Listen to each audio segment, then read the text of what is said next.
8월 이후 각종 모임이나 여행을 통해 코로나19에 감염된 확진자가 300명을 넘는 것으로 나타났습니다. 정부는 추석 연휴 기간 여행과 모임 자제를 거듭 요청했습니다. 전국 택배연대가 과중한 업무 부담을 호소하며 다음 주부터 배송 전 분류 작업을 거부하기로 했습니다. 정부는 분류 인력 등 하루 10,000명을 긴급 지원하기로 하는 등 대응책을 마련했습니다. 국회 대정부 질문 마지막 날에도 추미애 법무장관 아들의 휴가 특혜 의혹을 놓고 여야 공방이 이어졌습니다. 추 장관은 의혹을 거듭 부인하며 검찰 수사 결과를 기다리겠다고 말했습니다. 부동산 대책이 잇따라 나온 뒤 부동산 관련 세금 계산법이 더 어려워졌다는 지적이 나옵니다. 다양한 상황에서 주택 세율은 어떻게 적용되는지, 어떤 경우가 다주택에 해당하는지 알기 쉽게 풀이했습니다. 경남 거창군이 예산 5,500만 원을 들여 현직 군의원 사유지 앞에 하천을 건너는 다리를 건설했습니다. 거창군은 관련 기관 협의도 없이 6달 만에 다리를 놨는데 현장 K에서 고발합니다.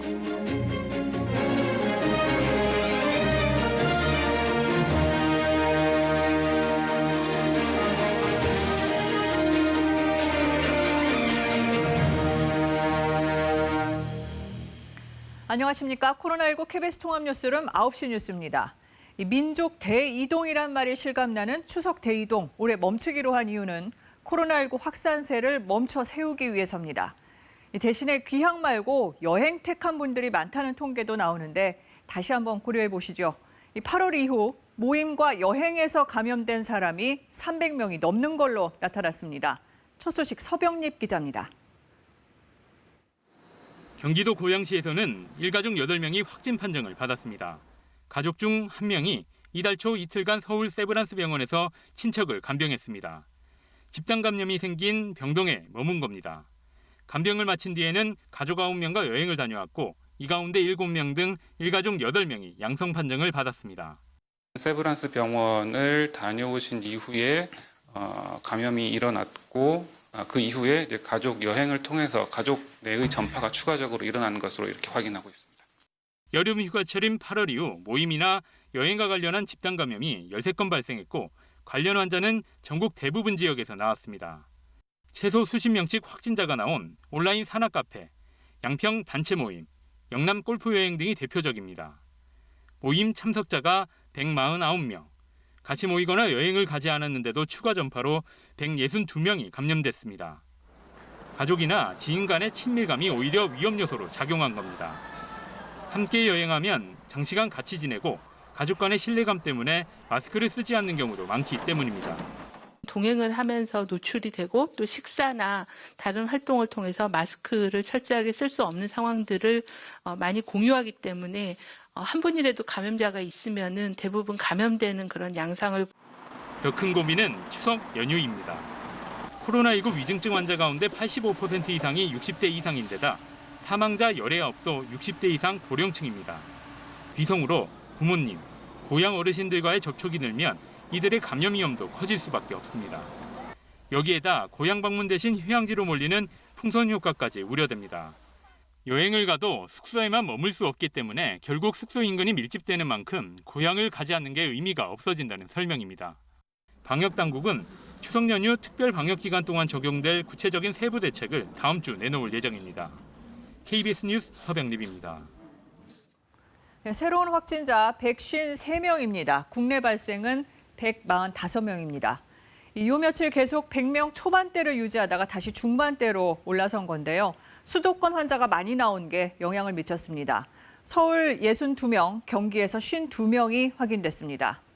이러다 보니 수도권의 거리 두기를 완화해서 환자가 는 것 아니냐는 얘기도 나왔는데요.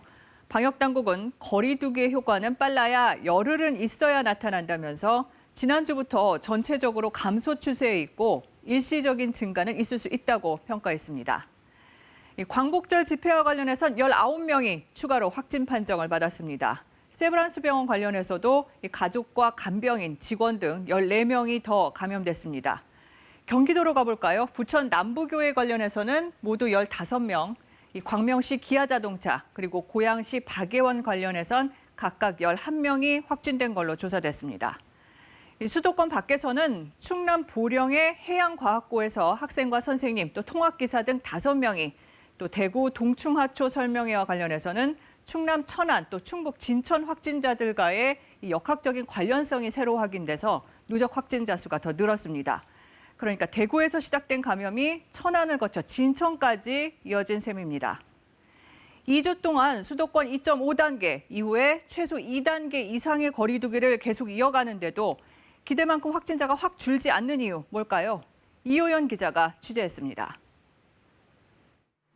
지난 3월 정부는 종교와 유흥시설 등이 보름간 문을 닫도록 권고하고 재택근무도 적극 권장하는 이른바 강력한 사회적 거리 두기를 시행했습니다.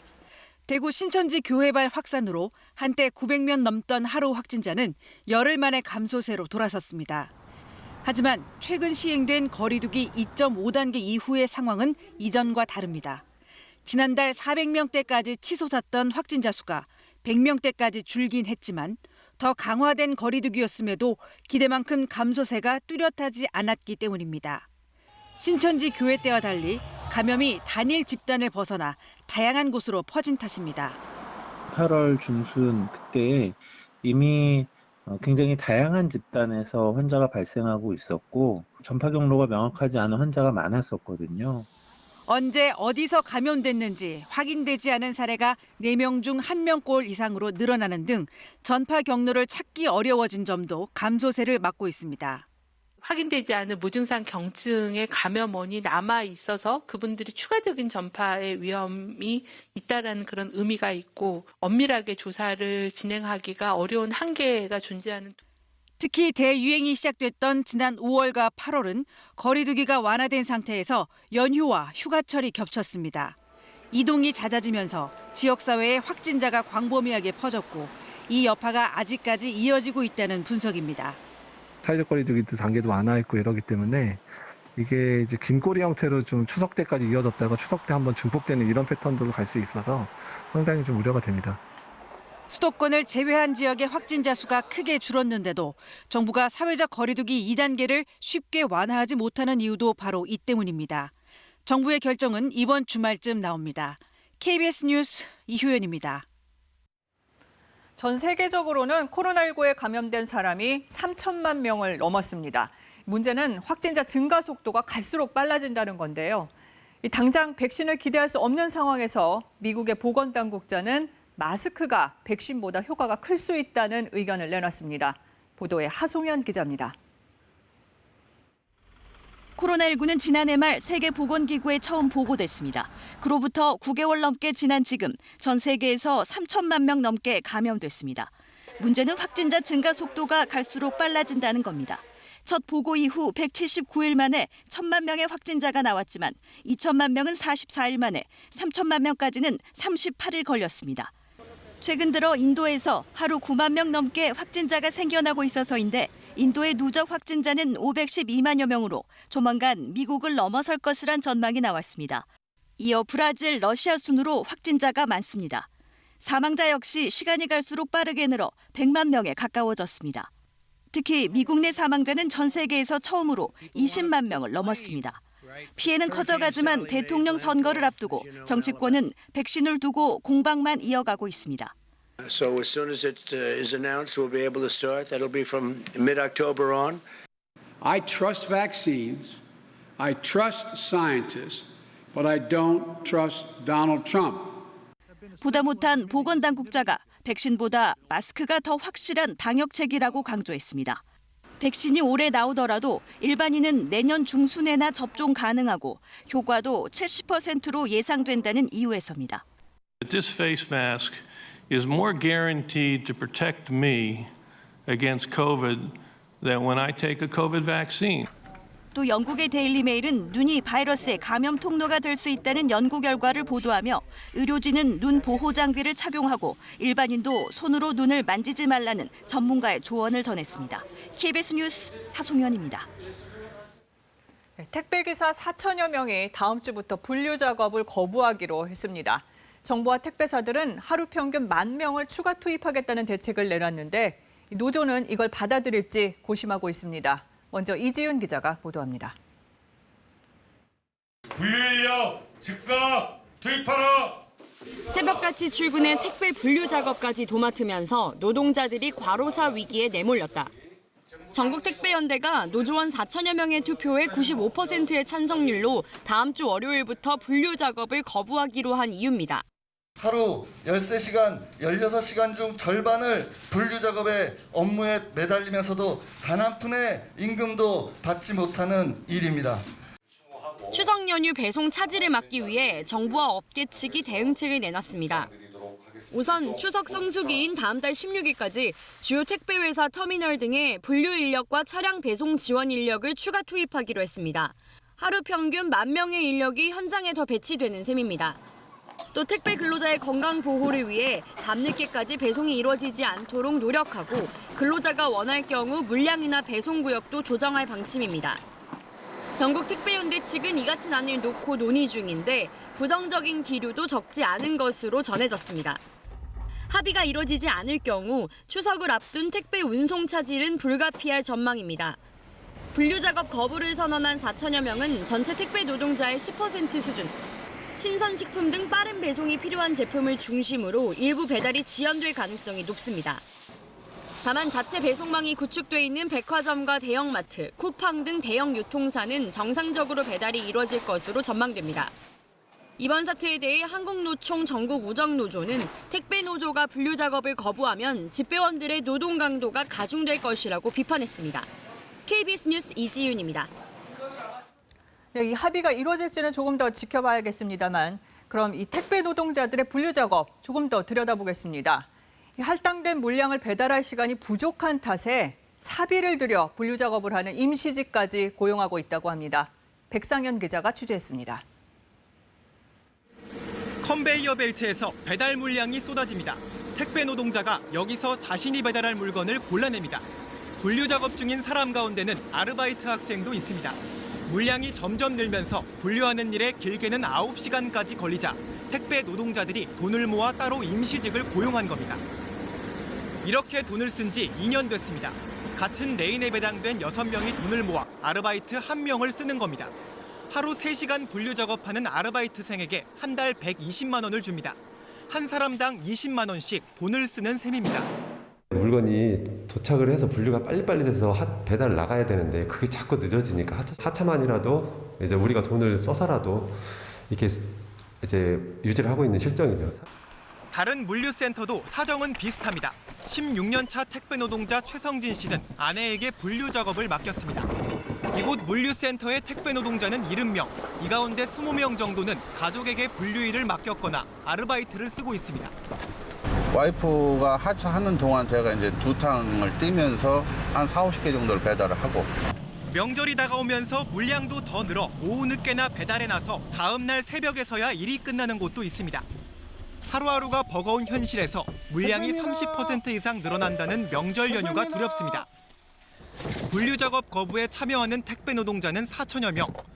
노조원이 아닌 4만 5천여 명은 명절이 지나면 계속 이렇게 일해야 하는지 묻고 있습니다. KBS 뉴스 백상현입니다.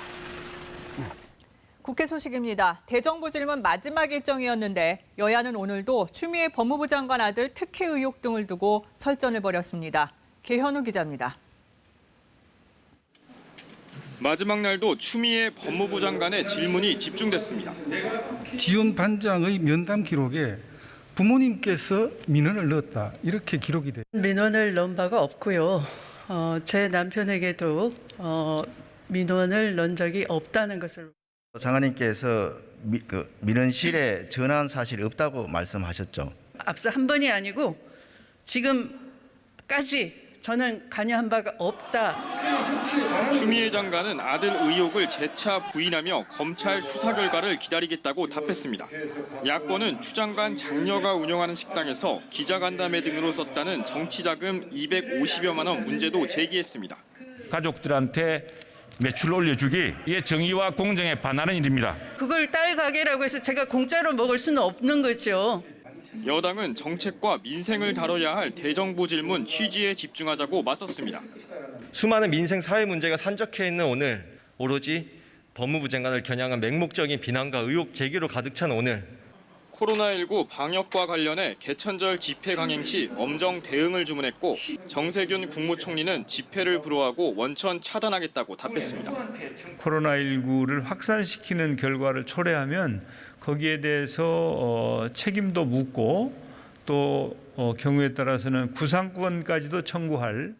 정 총리는 또 코로나 관련 정부 발표의 신뢰성 질문에 방역의 핵심은 투명성이라며 명예를 걸고 통계는 정확하다고 말했습니다. KBS 뉴스 개현우입니다. 잇따른 부동산 대책으로 부동산 세금 관련 법도 많이 바뀌었죠. 안 그래도 복잡한 세금 계산이 지역별 또 시기별로 더 나뉘면서 전문가들도 너무 어렵다고 할 정도인데요. 달라진 주택 관련 세금 김도영 기자가 자세히 풀어드립니다. 집을 한 채 갖고 있는데 아파트 분양권을 하나 더 갖고 있다면 이건 주택수에 포함될까요? 내년 1월 1일 이후에 새로 취득하는 분양권부터 해당됩니다. 그럼 내년 1월에 분양권을 취득하고 2주택자가 되면 기존 집을 팔 때 세금은 어떻게 달라질까요? 조정 대상 지역이라면 내년 6월 1일부터 달라지는 이 양도소득세율을 따져봐야 하는데 2주택 이상인 경우에는 지금 세율보다 10%포인트씩 높아져서 2주택은 60%, 또 3주택 이상은 70%가 됩니다. 2주택자가 5억 원에 산 집을 10억 원에 판다면 5월 31일까지는 50%의 세율이 적용돼서 2억 2천여만 원의 세금을 내야 하는데 하루가 지나서 6월 1일에 팔면 세율이 60%로 뜁니다. 그러면 2억 7천만 원 넘게 세금을 내야 합니다. 불과 하루 차이 정도로 5천만 원 정도의 양도세가 늘어나는 겁니다. 집이 한 채 있는 부부가 조정 대상 지역에서 두 번째 주택을 산다면 공동소유 여부에 따라서 세금이 달라질까요? 결론부터 말하면 세금이 줄어들 가능성이 큽니다. 과세 표준, 그러니까 이 세금을 매기는 기준을 정할 때 부부가 6억 원씩 공제받을 수 있어서 세율이 낮아지기 때문입니다. 장기 보유 특별 공제율, 그러니까 집을 오랫동안 갖고 있을 때는 어떨까요? 현재 1세대 1주택을 10년 넘게 갖고 있으면 양도소득세를 최대 80%까지 깎아주는데요.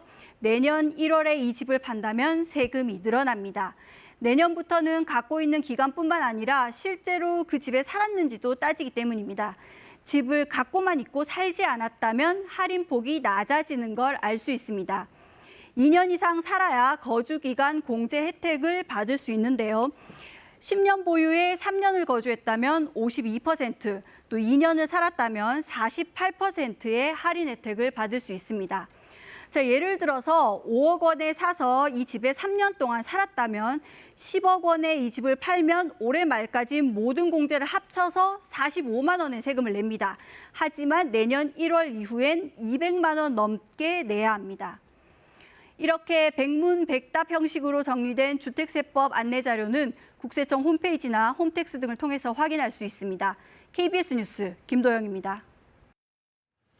유신 독재에 맞서 민주화 운동 등에 헌신했던 고 지학순 주교가 긴급조치 위반죄에 대해 40여 년 만에 무죄를 선고받았습니다. 작고한 지 27년이 흐른 뒤에야 나온 판결입니다. 김채린 기자가 보도합니다. 유신헌법에 반대하며 시대의 양심으로 민주화 운동에 투신했던 고 지학순 주교. 박정희 정권의 대표적인 조작 공안 사건인 민청학년 사건에 연루돼 1974년 비상군법회의에서 징역 15년을 선고받고 수감됐습니다. 신부들은 천주교 정의구현 사제단을 꾸리고 석방을 요구했고 지주교는 이듬해 2월 구속 집행정지로 풀려났습니다.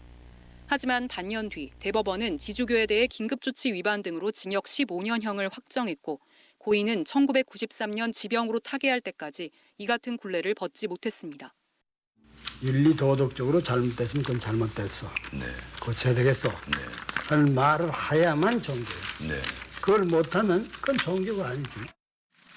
2013년 헌법재판소와 대법원의 긴급조치 위헌 판단이 나온 지 5년 만에야 검찰은 지주교 사건에 대한 재심을 청구했습니다. 유죄 확정 45년 만에 열린 재심 선고.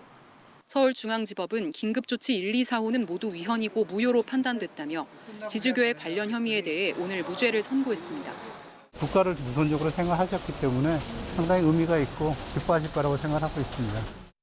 재판부는 지주교가 유신헌법을 비판하며 학생들의 내란을 선동했다는 혐의 등에 대해선 재심 사유가 없다며 유죄 판단을 유지했습니다. 다만 당시의 시대적 상황과 민주화 정도 등을 고려해 징역 1년 6월에 집행유예 2년으로 형을 대폭 감경했습니다. 유족은 불합리하고 암울한 시대에서 모든 일이 발생했다며 유죄 판결 부분에 대해 항소를 검토하겠다고 밝혔습니다. KBS 뉴스 김채리입니다. 일본 총리가 바뀌었지만 한일 관계가 개선되리란 기대감이 그리 크지 않은 것은 사실입니다. 실제로 스가 총리는 첫 회견에서 주변국 중 유독 한국만 언급하지 않았고 유임된 외무상은 강제징용과 관련해 아베 정권 때 주장을 되풀이했습니다. 도쿄 황현택 특파원입니다. 새로 출범한 스가 내각을 두고 야당은 냉소적인 반응을 보였습니다. 아베 정권 때 요직을 차지했던 강요들이 다시 기용돼 기대감이 없다는 것입니다. 아베ありう内閣と申し上げざるを得ないと。安倍首相のいない安倍内閣。 실제로 내각 강요들의 취임 일성은 일제히 아베 노선 계승이었습니다. 스가 총리는 취임 후 첫 회견에서 아베 전 총리가 공을 들였던 미일 동맹을 기축으로 일본의 이익을 지키겠다고 했습니다. 갈등을 빚고 있는 주변국 외교를 설명할 땐 유독 한국 관련 언급을 하지 않았습니다. 중국, 러시아を含む近隣諸国との安定的な関係を築いていきたい。このように思います。 유임된 모태기 외무상은 한 발 더 나아갔습니다. 문재인 대통령이 대화를 강조한 서한을 보낸 데 대해 강제징용 배상 문제로 응수했습니다. 率直に申し上げて国際法を違反しているのは韓国の側である。これは間違いない。そんなふうに考えております。 한국이 강제징용 문제의 해결책을 가져오지 않는 한 대화는 없다는 아베 정권 때의 주장을 반복한 것입니다. 아베 전 총리는 이제 국회의원으로서 스가 정권을 지탱해 나가겠다고 했습니다. 퇴임 후에도 자신이 못다한 우경화 행보를 계속 이끌어 나가겠다는 뜻으로 풀이됩니다. 도쿄에서 KBS 뉴스 황현택입니다. 지난달 중순 미국 서부에서 시작된 대형 산불이 약 한 달째 이어지고 있습니다. 가장 피해가 큰 캘리포니아, 오리건, 워싱턴주를 중심으로 지금까지 12개 주에 걸쳐 남한의 5분의 1에 해당하는 면적이 잿더미로 변했습니다. 거대한 연기는 대기를 오염시키면서 대서양 건너 영국 하늘까지 주홍빛으로 물들였다고 하는데요. 무수한 나무와 가옥을 화마가 삼키면서 직접적인 경제 피해만 해도 최소 23조 원이 넘을 것이란 분석도 나왔습니다. 대형 산불의 원인 가운데 하나로 기후 변화가 지목되고 있는 가운데 불길의 기세는 좀처럼 꺾이지 않고 있는데요. 불을 끄고 차단하는 작업이 번지는 속도를 따라가지 못하고 있는 것입니다. 이영현 특파원이 산불 현장을 취재했습니다.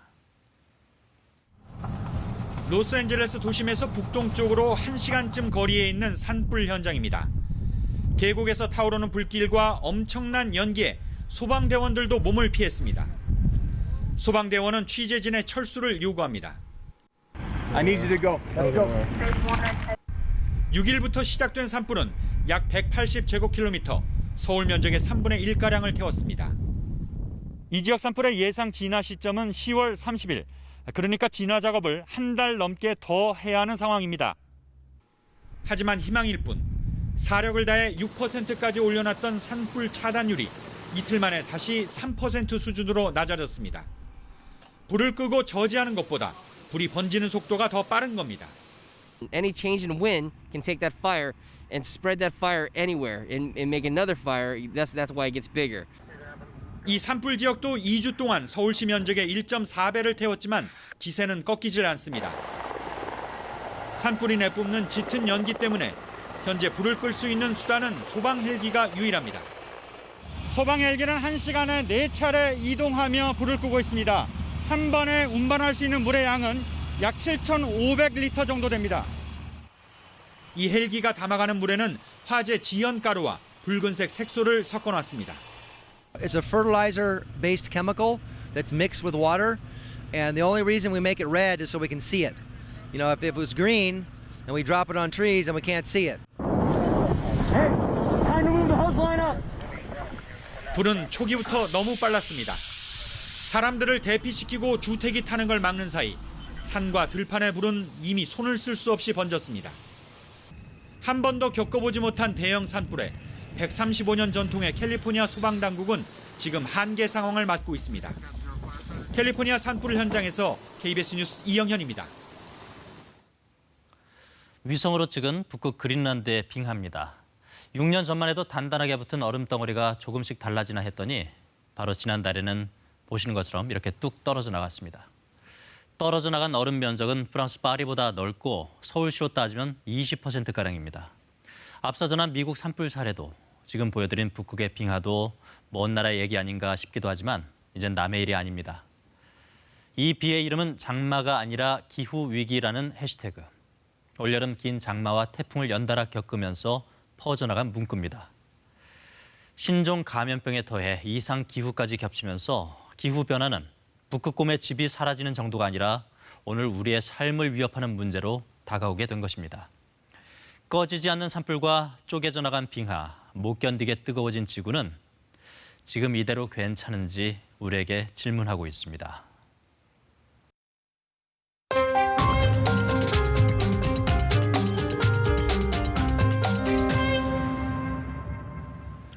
지난 일주일 일하다 숨진 노동자 현황입니다. 노동건강연대와 KBS가 집계했는데 지난 10일부터 어제까지 숨진 노동자 16명입니다.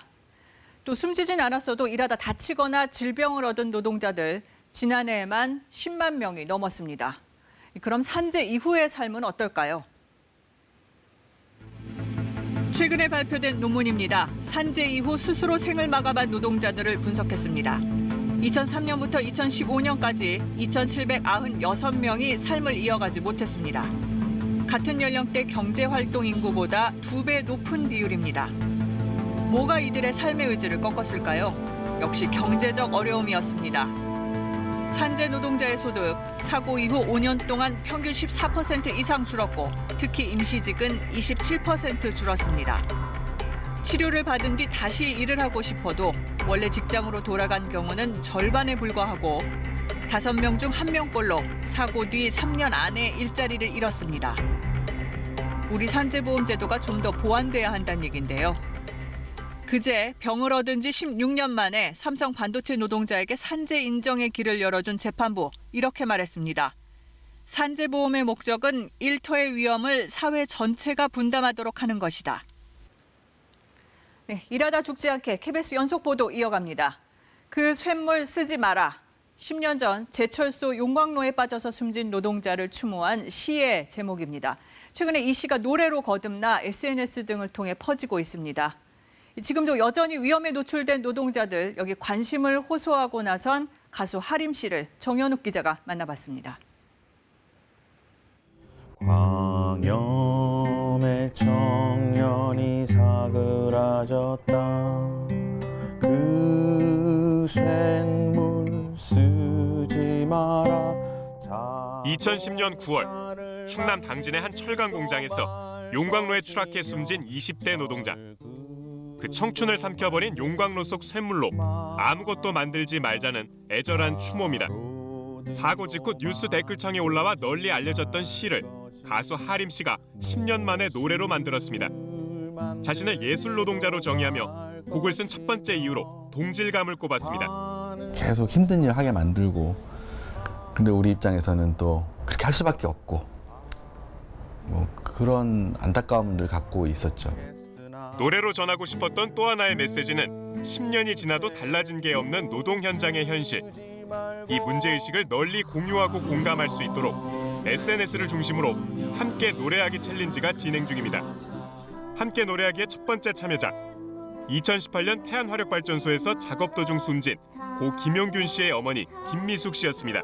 안전에 대한 삶 권리 같은 것이 있어야 되는데 그게 없어서 죽은 건 예나 지금이나 똑같고 그걸 좀 사람들한테 알리기 위해서 이 노래도 만들어졌고.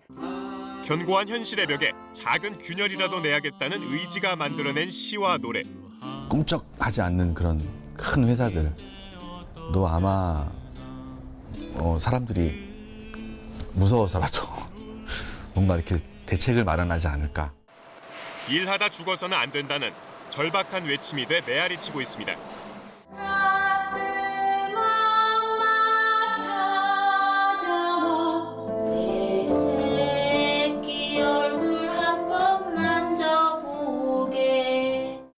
KBS 뉴스 정은욱입니다.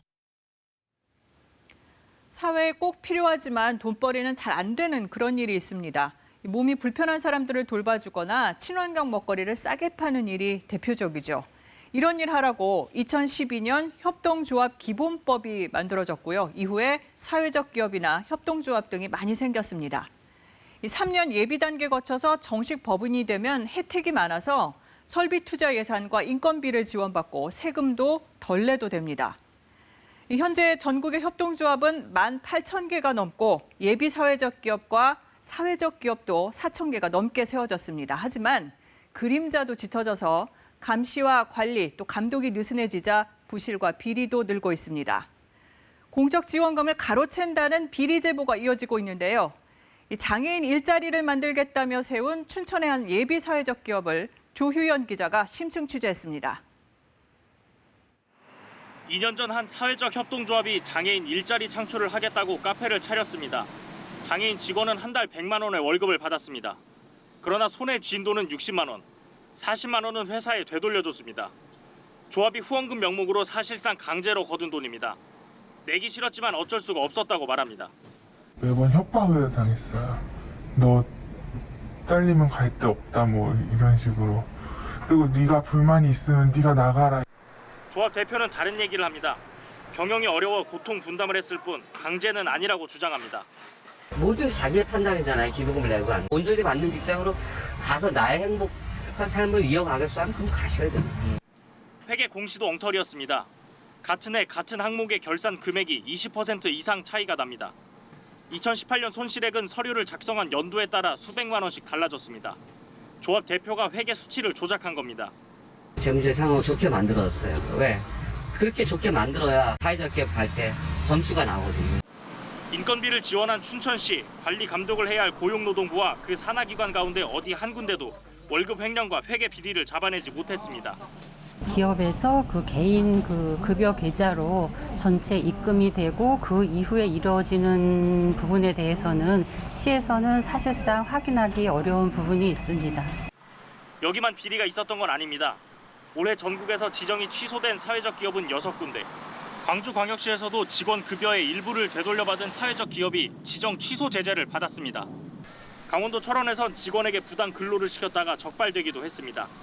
속도전에서 결국 관리 문제가 빚어졌다고 봐야 하겠습니다. 만들어서 숫자를 채우고 다음에 내용을 갖추도록 밀어붙인 사회적 경제 육성 정책이 근본적인 문제이긴 하죠. 현재 전국에 있는 예비 사회적 기업과 사회적 기업은 4,000개가 넘습니다. 혜택이 많은 반면 바깥의 견제와 감시는 느슨합니다. KBS 뉴스 조휴연입니다. 감사원이 정기감사에서 청와대 국가계약법 위반 사례를 지적했습니다. 어린이날 가상 청와대로 어린이들을 초대한 특별 영상을 제작했는데 비교 견적 없이 수의 계약을 하고 사후에 업체와 계약을 맺었다는 것입니다. 유호윤 기자가 보도합니다. 청와대는 지난 5월 5일 게임 캐릭터로 변한 문재인 대통령 부부가 가상 청와대에서 어린이들을 만나는 영상을 공개했습니다. 코로나19 확산으로 어린이 초청 행사를 하지 못하자 청와대가 외부 업체에 의뢰해 어린이날 특별 영상을 만든 겁니다. 감사원은 정기감사 결과 당시 청와대가 해당 업체와 계약을 맺는 과정에서 국가계약법의 절차를 위반했다고 밝혔습니다. 국가계약법상 정부가 수의계약을 체결하기 위해선 2인 이상으로부터 견적서를 받고 계약 확정 전에 계약서를 작성해야 합니다. 하지만 청와대는 계약 체결 전인 4월 24일 외부 업체에 용역을 먼저 발주한 뒤 5월 4일 5천만 원 규모의 사후 계약을 맺었습니다. 감사원은 업체 조사와 견적 금액 적정성 등에 대한 사전 검토를 하지 못하고 사후 계약을 맺었다며 청와대가 국가계약법을 위반했다고 판단했습니다. 이에 대해 청와대는 어린이날 행사를 급하게 영상 제작으로 바꾸는 과정에서 시간이 촉박해 행정 처리가 미흡했다고 해명했습니다. 앞서 논란이 됐던 탁현민 청와대 의전비서관 지인이 설립한 업체와 청와대 간 수의계약 3건은 이번 감사 대상에 포함되지 않았습니다. 감사원은 감사 대상 기간 이전 계약이거나 행사 특성상 수의 계약이 필요한 것으로 판단해 감사 대상에서 제외했다고 밝혔습니다. KBS 뉴스 유호윤입니다. 한 쇼핑몰이 입점업체 직원 카드로 물건을 산 것처럼 속여 매출을 부풀리는 이른바 가매출을 강요해 직원들이 억대 빚을 졌다는 내용 KBS가 보도해드렸는데요. 당시 쇼핑몰 측은 개인의 일탈이라고 해명했지만 여러 지점에서 같은 일이 벌어지고 있었습니다. 조혜진 기자가 취재했습니다. 쇼핑몰 엔터식스의 지점에서 입점업체를 관리했던 한 직원. 매출 압박이 워낙 심해 입사 일주일 만에 가매출이라는 개념을 알게 됐습니다. 부회장님이 강조하셨다. 수단과 방법을 가리지 않고 무조건 맞춰라. 마른 오징어도 비틀면 물이 나온다. 너네가 아직 그 정도까지 피를 안 말려봐서 모른다. 윗사람이 바뀌어도 압박은 이어졌고 어떤 상사는 가매출 실적을 별도로 보고하라고까지 했습니다. 가매출을 만들지 못하면 직장 내 괴롭힘 수준의 폭언과 따돌림, 불합리한 지시가 이어졌다고 합니다. 6개월은 못 버티세요. 매장 관리한다고 매장 돌고 보고 하는데 그거보다 일 못하는 한 놈이 카드 300짜리 한동안 대여섯 개 들고 있어서 찍어주는 게 더 낫다. 해당 지점만의 문제도 아니었습니다. 한 입점업체 직원의 카드 결제 내역입니다. 자신이 일하는 지점뿐만 아니라 다른 지점에서도 카드 결제와 취소가 반복됐습니다. 쇼핑몰 직원이 입점업체 직원의 카드를 빌려가 결제를 한 겁니다. 직원들이 그 카드를 갖고 있고 그 매장 걸로 해서 이제 어느 시점이 도래가 됐을 때 그 카드를 사용을 하고 사인을 취재 결과 엔터식스 전국 8개 지점 중 4곳에서 이런 가매출 실태가 확인됐습니다. 공정거래법상 판매사원 강제는 굉장히 엄격하게 규제를 하고 있습니다. 근로기준법상 문제가 있을 소지도 있고 또 요즘 새로 이렇게 법 집행이 되고 있는 조직 내에 어떤 괴롭힘 방지법 이런 것들을 다 종합적으로 검토해 볼 필요가 있습니다. 엔터식스 측은 일부 지점장과 입점업체 매니저가 독자적으로 꾸민 일에 직원들이 속은 것이라며 지금은 모두 개선했다고 해명했습니다. KBS 뉴스 조혜진입니다. 한 유기견 보호소가 차에 치여 다친 개의 치료비가 급히 필요하다며 SNS로 모금 활동을 벌였습니다. 그런데 알고 보니 구조된 날 이미 죽은 개를 마치 동물병원에서 치료를 받고 있는 것처럼 꾸민 것이었습니다. 윤경재 기자가 보도합니다. 지난 8일 한 유기견 보호소가 SNS에 후원금을 모은다는 글을 올렸습니다. 자동차 전용 도로에서 차에 치인 개 한 마리를 구조했지만 동물병원 치료비가 모자란다며 다급하게 도와달라는 내용입니다. 그 이틀 뒤에는 다친 개가 위중한 상태로 죽을 고비를 맞고 있다는 글을, 나흘째인 11일에는 전날 밤 개가 죽었다는 내용을 올렸습니다. 게시글에 전국 애견인들의 정성이 답지해 나흘 사이 모인 돈은 609만 원. 하지만 개는 구조된 당일인 8일 오후 병원에 옮긴 지 3시간 만에 죽은 것으로 확인됐습니다. 3시간 좀 더 있었죠. 2시에 해가지고 5시쯤 됐으니까 워낙 상태가 안 좋아가지고 그냥 응급처치 정도 수준이었죠. 유기견 보호소 측이 죽은 개를 살아서 치료받고 있는 것처럼 거짓 모금 활동을 벌인 겁니다. 치료 과정이나 경과나 다수의 후원자들한테 공개를 안 했어요. 4개라 생각해가지고 안타깝고 불쌍해서 후원을 해준 거 아니에요. 결정적인 건 강아지 생명 가지고 장난을 쳤다. 보호소 측은 구조 당일 경황이 없어 사실을 알리지 못했고 생각보다 많은 돈이 모여 다른 개들의 밀린 치료비를 충당할 욕심에 거짓말을 했다고 인정했습니다. 아픈 애들 지금 병원에 있는 애들이 지금 돈이 없어서 지금 병원을 못 시키려고 하고 있습니다. 순간적으로 괴물심심이라고 쓰일 때는 많고 저거 멈칫멈칫하다가 타임을 놓쳤습니다. 최근 SNS를 통한 유기견 관련 모금이 활발하게 진행되고 있지만 감시나 견제 장치는 허술하기만 합니다. KBS 뉴스 윤경재입니다. 추석 명절 기간 코로나19 확산 우려 때문에 귀성을 자제하자는 분위기가 조성되는 가운데 고향에 계신 부모님들이 올 추석은 각자 집에서 안전하게 명절을 보내자는 영상을 찍어서 자녀들에게 보내고 있습니다. 신주현 기자입니다. 자식들을 모두 출가시킨 뒤 홀로 사는 박재순 할머니.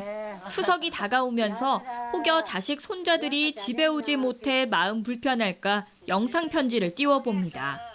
야들아 잘 있나? 나도 잘 있다. 김서방도 잘 있고 내 걱정하지 말고 너는 잘 있어라. 김사무 할아버지도 자식들에게 이번 추석만큼은 오지 않아도 된다는 영상 편지를 띄웠습니다. 오히려 자식들에게 자신의 안부를 전하고 코로나19에 걸리지 않게 조심하라며 자식들의 건강을 먼저 챙깁니다. 이번 추석에는 그래 뭐 올 생각하지 말고 그래 내 가족끼리 있어도 집에 있어도 마스크 착실히 하고. 코로나19 장기화로 추석 고향 방문을 자제하는 분위기 속에 의성군이 부모님들의 영상편지를 만들었습니다. 영상편지는 다른 지역에 사는 자녀 1,800여 명에게 전달됩니다. 추석에는 자녀들 대신 생활지원사들이 어르신들을 찾아 외로움을 달래드릴 계획입니다. 명절에는 자녀들이 안 오면 외롭잖아요. 그럴 때는 저희들이 미리 가서 어르신 안심을 좀 시켜드리고 보고 싶은 마음 대신 자식들의 마음을 편하게 해주려는 부모님의 사랑이 올 추석 명절을 더 따뜻하게 만들고 있습니다. 이번 추석에는 나와도 괜찮았기에 너희들 몸 건강히 잘 지내면 나는 그것으로 저가 한다. 걱정하지 마래 얘들아. 사랑한다. KBS 뉴스 신주연입니다. 코로나19의 영향으로 추석 때 봉안시설을 찾는 추모객의 모습도 달라질 것으로 보입니다. 야외 추모시설에선 음식물 섭취가 금지되고 실내 시설의 경우 사전 예약을 받거나 아예 운영하지 않는 곳도 있습니다. 오대성 기자가 미리 알아봤습니다. 약 4만 위가 안치돼 있는 경기도 파주의 한 실내 봉안시설. 추석까진 아직 시간이 남았지만 2년 전 떠나보낸 어머니를 이번엔 일찍 찾아뵙습니다. 새 보금자리에서 잘 지낼 수 있게 도와주시고. 사람이 몰리는 추석 연휴를 피하기 위해서입니다. 명절 다 돼서 오면은 많이 집중적으로 엄청 많이 모이시더라고요. 집중적으로 있기 때문에 좀 그걸 좀 피해서 평일에 좀 미리 왔죠. 차도 안 막히고 좀 마음 좀 여유도 좀 있고. 이곳을 포함한 서울시설공단이 관리하는 실내 봉안시설 5곳은 이번 주말부터 다음 달 18일까지 휴일 운영이 중단됩니다. 또 이번 추석 연휴 동안 무료 순환버스를 운영하지 않고 재래실과 휴게실도 폐쇄합니다. 불특정 다수에 대한 관리가 사실상 어렵다는 판단 때문입니다. 불편함도 있을 것이고 아쉬움도 있을 것으로 생각을 합니다만은 우리 건강을 우리 스스로 지켜야 하는 상황이기 때문에 부득이하게 그런 조치를 내렸습니다. 야외 공간에서 재래 후 나눠 먹던 음식물도 이번엔 섭취가 금지됩니다. 일부 시설은 추석 연휴 때 사전 예약제로 운영하는 만큼 미리 확인이 필요합니다. 대신 시간과 장소에 제약 없이 마음을 나눌 수 있는 방법도 있습니다. 관리자의 테스트 아이디를 빌려서 사이버 추모의 집에 접속해 보겠습니다. 유가족 인증을 거치면 헌화대 선택과 고인의 영정 등록, 마우스를 이용한 헌화, 그리고 추모의 글도 남길 수 있습니다. 기관에 따라 이미 운영 중인 곳도 있고 아닌 경우라도 다음 주 월요일부턴 온라인 추모가 가능합니다. 코로나19로 몸은 멀어져도 마음은 전해지길 바라는 새로운 추모 방식입니다. KBS 뉴스 오대성입니다. 코로나19는 쓰레기 배출량에도 영향을 미치고 있습니다. 배달과 택배가 늘면서 포장재 쓰레기가 급증한 가운데 추석까지 앞두고 있어 쓰레기 대란 우려도 나오고 있습니다. 김진화 기자가 보도합니다. 아파트 재활용 쓰레기 분리 배출장. 종이 수거함엔 음식물이 묻은 용기와 비닐, 쓰다 버린 휴지까지 들어있습니다. 이물질이 섞인 것들은 고스란히 종량제 봉투에 버려집니다. 자원관리 도우미들은 이런 쓰레기를 다시 분류하고 주민들에게 올바른 배출법을 알려줍니다. 안 닦이죠. 색깔이 들어가 있기 때문에 분리가 안 돼요. 지난주부터 전국 아파트에 5천 명이 배치됐고 추가로 5천 명이 더 투입돼 올해 말까지 활동할 예정입니다. 애매한 것들은 그냥 그렇게 버리게 되기도 하는데 전문적으로 해주시면 너무 좋죠. 정부가 도우미까지 투입하며 재활용률 높이기에 나선 건 코로나19로 배달이 늘어나면서 쓰레기량이 감당하기 어려운 수준에 이르렀다는 판단 때문입니다. 올 상반기 폐 플라스틱과 폐 비닐 발생량은 10% 이상씩 증가한 데 반해 해외 수출은 줄어 제대로 재활용되지 못하고 업체에 쌓여 있는 상황입니다. 종량제 봉투에 넣어버리는 생활 폐기물도 늘긴 마찬가지. 최근 석 달간 수도권 매립지 반입량은 전년도보다 10% 정도 뛰었습니다. 특히 올해부터는 수도권 반입 총량제가 시행되고 있는데 이 추세대로라면 58개 지자체 중 37곳이 총량을 초과할 것으로 예상됩니다. 재활용이 돼야 되지만 재활용되지 않는 그 비율이 높은 폐기물에 대해서는 현장에서 적발하거나 조치하고 있습니다. 환경부는 재활용 시장 안정을 위해 플라스틱과 의류에 이어 폐비닐도 공공 비축하는 한편 플라스틱 선별 업체에 대한 지원금도 늘리기로 했습니다. KBS 뉴스 김진아입니다.